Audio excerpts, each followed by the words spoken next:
The Phoenix just keeps getting upgrades. She just transformed again. How Nova explains it to Rocket right here, that basically it's like a caterpillar turning into a butterfly inside of this weird cocoon right here. And Adani right here looks like she's about to get her ass beat by the Dark Gods. This is Phoenix issue 8, and I've been absolutely loving this series going on right now. It's probably the best X-Men solo title, at least in my opinion. We start off when we see Jean in this like spaceship right here, but this is the same spaceship from Uncanny issue 100 when she became the Phoenix. The Phoenix explains, in the beginning there was nothing in the cosmos, and then thought of life, and that's when the Phoenix erupted. So it's essentially just life in existence, but we know that already. And she explains how the cycle of life, so 8th cosmos to like potentially the 9th cosmos. Wait, we were facing Thanos, the powers of the Warlock's Eye clashed into my own, and then I ended up here. This blue surface area of the moon where it has oxygen and life can be here, but she's like, I remember this place, but not as the Phoenix. She turns around seeing the X-Men of Wolverine, Cyclops, Storm, Colossus, Angel, and Nightcrawler. They were facing the Shi'ar, but this time the Phoenix has changed the memory to where they fight the Phoenix instead. But not just the Phoenix, the Dark Phoenix. Scott goes flying and Jean's like, I gotta stop her. On another planet, I don't know where exactly, but basically Donnie has like a fraction of the Phoenix Force, and she created the Brood and starts fighting them in the process. And Adani explains she felt freedom.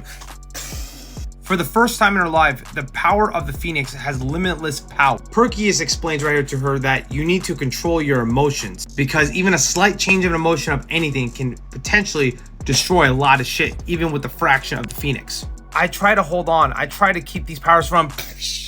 She blasts Perkius away from her, but then he gets up and he's like, okay, let's test your powers. And so he tries to put the anger inside of her to use the Phoenix Force at a full potential. Rocket and Nova are trying to save Jean in this weird fire cocoon, and Rocket is shooting at it. Hey, what are you doing, Nova? Hey, just stop firing. It hasn't budged in hours. This time wasn't going to be any different, Rocket.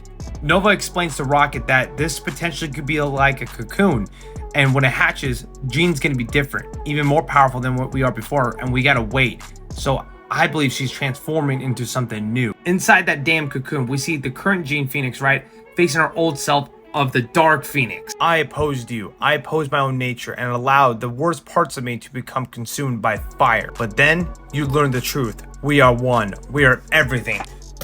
Is that what you want?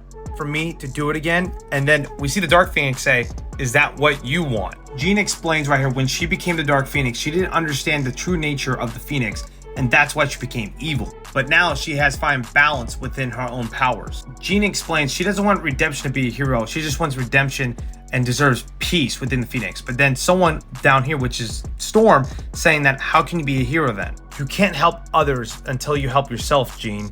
And explains the past is like a whirlwind of like history that you have to face and just do it. Jean explains maybe it's not about erasing the darkness, but by using it. That is the true power of the Phoenix. I am the Phoenix and I am eternal, and I will extinguish any threat that dares to challenge the sanctity of existence. I mean, this is like the Dark Phoenix and the Phoenix combined. This is some scary but cool ass shit. What do you guys think?